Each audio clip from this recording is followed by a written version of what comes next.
Paper में जीवन परिचय को कैसे लिखा जाता है सारा का सारा आज की इस क्लास में डिस्कस करेंगे और हम यहाँ पर बताएंगे। देखिए मैंने किस तरह से जीवन परिचय लिखा है, आपको बिल्कुल ऐसे ही जीवन परिचय लिखना है। तो हेलो एवरीवन, आज हम बात करेंगे कि जो 2023 में जब आप हिंदी का पेपर देने जाएंगे, 16 फरवरी को जब आप हिंदी का पेपर देने जाएंगे, तो वहाँ पर आपको आचार्य रामचंद्र शुक्ल जी का जीवन परिचय कैसे लिखना है। देखिए मैंने कैसे लिखा आचार्य रामचंद्र शुक्ल जी का जीवन परिचय, बिल्कुल देखिए। तभी यहाँ पर देखिए आप लोगों से फिर यहाँ पर देखिए आप लोगों को जब रिजल्ट आता है तो आप लोगों को पता चलता है कि मेरे नंबर क्यों कम है, कि इसीलिए आप लोगों के नंबर कम आते हैं क्योंकि आप लोग बहुत सी गलतियां कर देते हैं जीवन परिचय लिखते वक्त। तो आप लोगों को जीवन परिचय लिखते वक्त ऐसी गलतियां नहीं करनी जो हम आज की इस क्लास में बताएंगे। अगर आप लोग आज की इस क्लास को शुरू से लेकर लास्ट तक देख लेते हैं तो आप लोगों के यहाँ पर स्टूडेंट्स 5 नंबर कंप्लीट हो जाएंगे। 5 नंबर आपके यहाँ पर पूरे के पूरे कंप्लीट हो जाएंगे। तो देखिए बिल्कुल भी आपको बिल्कुल आज की इस क्लास में मिस नहीं करना है, बिल्कुल भी आपको आज की इस क्लास में मिस नहीं करना है, क्योंकि यहाँ पर हम बिल्कुल आपका पूरा डिटेल में समझाएंगे।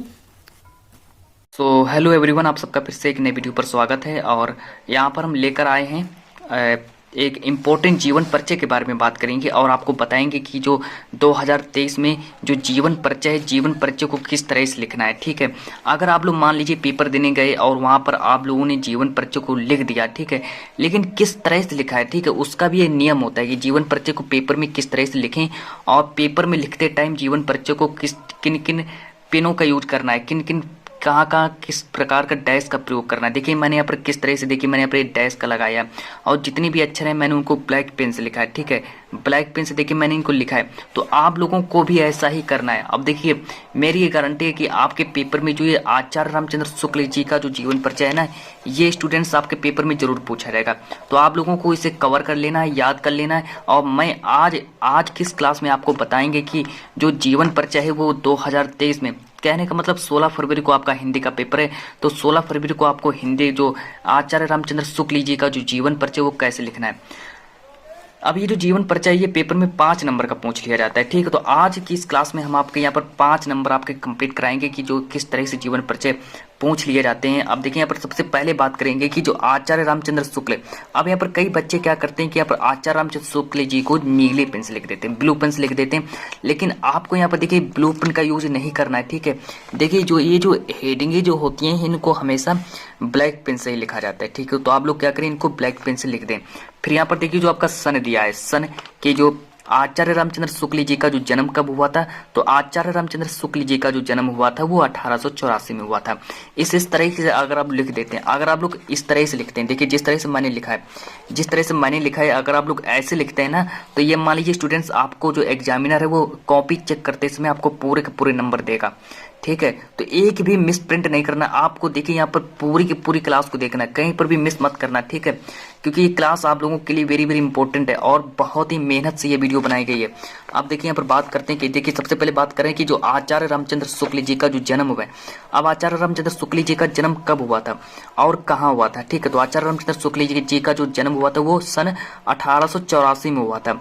अब यहाँ पर कई बच्चे 1884 को ब्लू पेन से लिख देते हैं, लेकिन आपको यहाँ पर ब्लू पेन से नहीं लिखना है, ब्लू पेन का बिल्कुल भी यूज नहीं करना है। ठीक है, यहाँ पर देखिए ब्लू पेन का सिर्फ जैसे आपका लिखा है कि बस्ती जिले के अगोना, देखिए अगोना एक जो एक शब्द है, अगोना भी एक इम्पोर्टेंट शब्द है। जितनी भी इम्पोर्टेंट शब्द आपको लगे उन पर आप लोग ब्लैक पेन से उन पर आप लोग लिख सकते हैं। ठीक है, तो ब्लैक पेन से उनको लिख देना।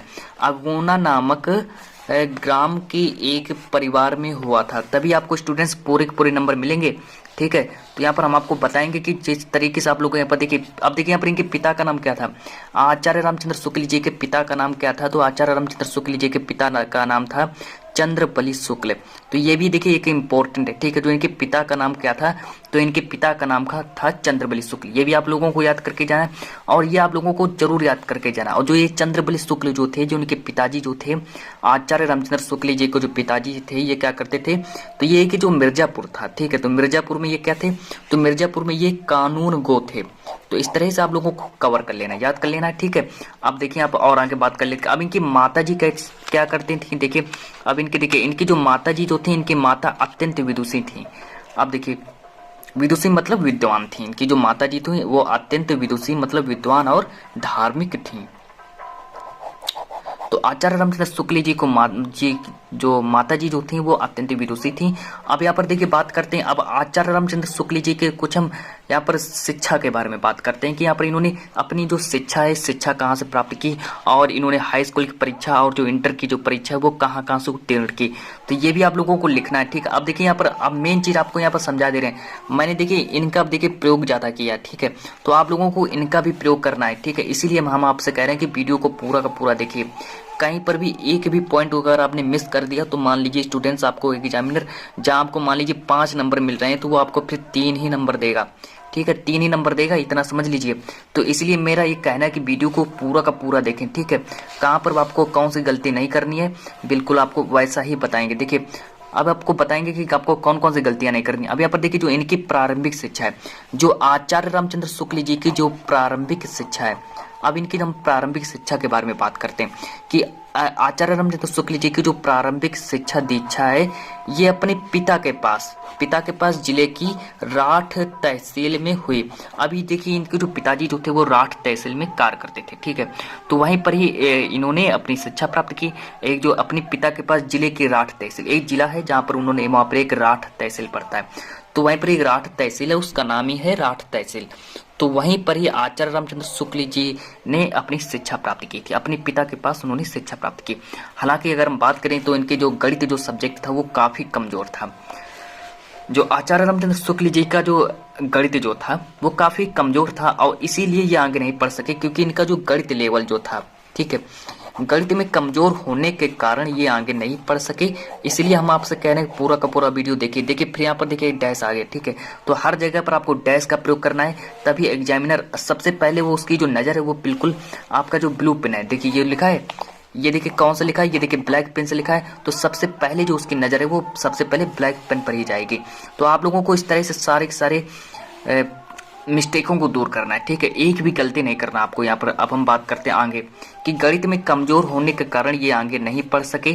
फिर देखिए यहाँ पर और आगे बात कर लेते हैं। अब यहाँ पर जो इन्होंने जो इंटरमीडिएट की जो परीक्षा थी, इन्होंने जो कक्षा 12 की जो परीक्षा जो थी, इन्होंने कक्षा 12 की परीक्षा कहाँ से ली थी, तो इन्होंने कक्षा 12 की परीक्षा जो आपका इलाहाबाद पड़ता है, इलाहाबाद है, इलाहाबाद से इन्होंने कक्षा 12 की परीक्षा प्राप्त की थी। लेकिन किंतु परीक्षा से पूर्व ही विद्यालय छूट गया। ठीक है, अब देखिए परीक्षा से पूर्व ही विद्यालय छूट गया, इसका मतलब आप लोग समझ रहे हैं, क्योंकि इन्होंने देखिए परीक्षा नहीं दे पाई। ठीक है, और इन्होंने परीक्षा से पूर्व इनका विद्यालय छूट गया। अब और आगे बात कर लेते हैं कि अब आगे देखिए और आगे बात कर लेते हैं कि अब आप यहाँ से समझिए। फिर जब इनका जो कॉलेज जब छूट गया, इनका जो विद्यालय जो था, जब इनका विद्यालय छूट गया तो आगे फिर इनके साथ क्या हुआ और उसके बारे में बात करते हैं। अब इसके पश्चात, अब देखिए इसके पश्चात क्या होता है कि अब इन्होंने नौकरी के लिए, अब देखिए इन्होंने अपनी नौकरी आरंभ कर दी। ठीक है, तो इन्होंने अपनी जो नौकरी जो है नौकरी आरंभ कर दी। नौकरी कहाँ आरंभ की, तो इसके पश्चात इन्होंने मिर्जापुर के न्यायालय जो है, मिर्जापुर का जो न्यायालय है, और इन्होंने मिर्जापुर के न्यायालय में ही नौकरी आरंभ कर दी। ठीक है, तो इस तरह से आप लोगों को पूरा का पूरा लिखना है। देखिए फिर मैंने यहाँ पर डैश का प्रयोग किया है।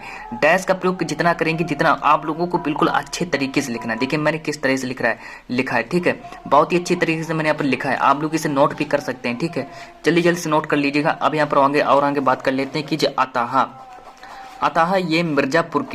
अतः ये मिर्जापुर के मिशन स्कूल में, मिर्जापुर का एक स्कूल है जिसका नाम है मिशन स्कूल, और ये ड्राइंग के अध्यापक हो गए। कहने का मतलब ये चित्रकला के अध्यापक हो गए। तो ये चित्रकला के अध्यापक भी हो गए। इस तरह से आप लोगों को याद कर लेना है।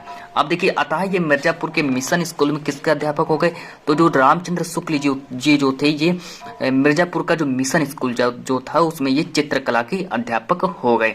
और आगे बात कर लेते कि अब इन्होंने देखिए चित्रकला के जैसे ही अध्यापक हो गए, उसके साथ साथ में इन्होंने और भी कई कार्य किए। जैसे कि यहाँ पर अगर हम बात कर लेते हैं कि अध्यापन का कार्य करते हुए इन्होंने अनेक जो इनकी कहानियां, कविताएं और निबंध, नाटक आदि की रचना कर डाली। इन्होंने देखिए अपना अध्यापन का कार्य किया। ये देखिए एक टीचर थे। ठीक है, ये मिशन स्कूल में एक टीचर अध्यापक थे। देखिए मिशन स्कूल में एक अध्यापक थे और अध्यापन का ही कार्य करते हुए, कहने का मतलब ये बच्चों को पढ़ाते हुए भी इन्होंने कई कार्य ऐसे किए। ये बच्चों को पढ़ाते भी गए और अपना एक काम भी करते गए।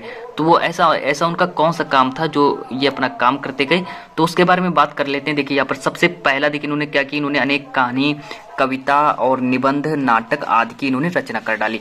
फिर और अगर हम बात कर लेते हैं कि इन्होंने देखिए और इन्होंने 19 वर्ष तक क्या किया, इन्होंने 19 वर्ष तक, ये देखिए इंपॉर्टेंट है। ठीक है, इसको भी आप लोगों को ब्लैक पेन से लिखना है। देखिए काशी नागरी प्रचारणी पत्रिका का संपादन किया। कितने वर्ष तक, तो आप लोगों से अगर पूछा जाए कि 19 वर्ष तक, आप लोगों से पूछा जाए कि जो आचार्य रामचंद्र शुक्ल जी जो थे, इन्होंने काशी नागरी प्रचारणी पत्रिका का जो संपादन है वो कितने वर्ष तक किया, तो आप लोगों को इसमें राइट आंसर लगाना है कि 19 वर्ष तक किया था, ठीक है। अब देखिए इनकी जो मृत्यु कब हो जाती है, तो इनकी मृत्यु जो हो जाती है वो सन 1941 में ये स्वर्गवास हो जाते हैं, ठीक है। तो इनका 1941 में ये इनकी मृत्यु हो जाती है। फिर साथ ही साथ में क्या होता है कि इनकी जो इंपॉर्टेंट रचनाएं जो पेपर में पूछ ली जाती हैं, तब आपको यहाँ पर पूरे के पूरे 5 नंबर मिलेंगे। देखिए मैंने किस तरह से लिखा है, मैंने यहाँ पर जिस तरह से लिखा है, अगर आप लोग ऐसे ही लिख देते हैं तो ये मान लीजिए स्टूडेंट्स आपको पूरे के पूरे नंबर मिल जाएंगे, ठीक है।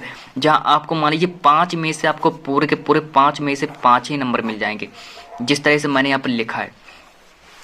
अब अगर यहाँ पर बात करें कि निबंध, आचार्य रामचंद्र शुक्ल जी ने अनेक निबंध लिखे हैं और यहाँ पर इन्होंने अनेक आलोचनाओं की रचना की है, ठीक है। तो अनेक आलोचनाओं की इन्होंने रचना की है, साथ ही साथ में इन्होंने ये अनेक संपादन भी हैं, ठीक है। तो ये किसके किसके संपादन है, तो उसके बारे में बात करेंगे। किसके संपादन है तो हम उसके बारे में भी डिस्कस करेंगे। तो देखिए सबसे पहले अगर हम बात कर लें तो जो आचार्य रामचंद्र शुक्ल जी की अगर हम इम्पोर्टेंट, ठीक है, इनकी अगर हम इम्पोर्टेंट अगर हम निबंध के बारे में बात करें, आचार्य रामचंद्र शुक्ल जी के अगर हम निबंध के बारे में बात करें तो इनका पहला जो निबंध हो जाता है आपका चिंतामणि। देखिए चिंतामणि हो गया और साथ ही साथ में आपका विचार वीथी हो गया। तो विचार वीथी और चिंतामणि ये क्या है, ये आचार्य रामचंद्र शुक्ल जी की निबंध है, ठीक है। निबंध है, आप लोगों को पेपर में ऐसे ही लिखना है, ठीक है, कहीं पर भी गलत मत करना है। देखिए मैंने यहाँ पर फिर देखिए डैश का प्रयोग किया है, हर जगह पर आपको डैश का प्रयोग करना है। देखिए अब यहाँ पर बात करते हैं कि आचार्य रामचंद्र शुक्ल जी की अनेक आलोचनाएं हैं, तो आप लोगों को आलोचनाएं भी याद करके जानी है। ये जितनी भी मैंने रचनाएं लिखी हैं आपको सब याद तैयार करके जाना है पेपर में, ठीक है। अब देखिए रस मीमांसा और साथ ही साथ में आपका त्रिवेणी हो जाएगा, त्रिवेणी। तो ये क्या है, ये आचार्य रामचंद्र शुक्ल जी की आलोचनाएं हैं। तो यहाँ पर अब हम कुछ बात करते हैं संपादन के बारे में। देखिए संपादन के बारे में बात कर लेते हैं कि आचार्य रामचंद्र शुक्ल जी की जो इम्पोर्टेंट संपादन है, इन्होंने किसका किसका संपादन किया, तो अब हम उसके बारे में भी बात कर लेते हैं। जैसे आपका जायसी ग्रंथावली हो गया, जायसी ग्रंथावली और साथ ही साथ में तुलसी ग्रंथावली। तो तुलसी ग्रंथावली और जायसी ग्रंथावली देखिए ये आप लोगों को जरूर तैयार करके जाना। तो आज की इस क्लास में हमने बात किया कि आचार्य रामचंद्र शुक्ल जी का जीवन परिचय किस तरह से लिखें, कौन कौन सी ऐसी गलतियां हैं जो ना करें। तो हम आपको यहाँ पर कंप्लीट पूरी जानकारी दे चुके हैं। तो जब तक के लिए हम आज की इस क्लास को इतना ही रखते हैं और मिलते हैं नेक्स्ट वीडियो में। जब तक के लिए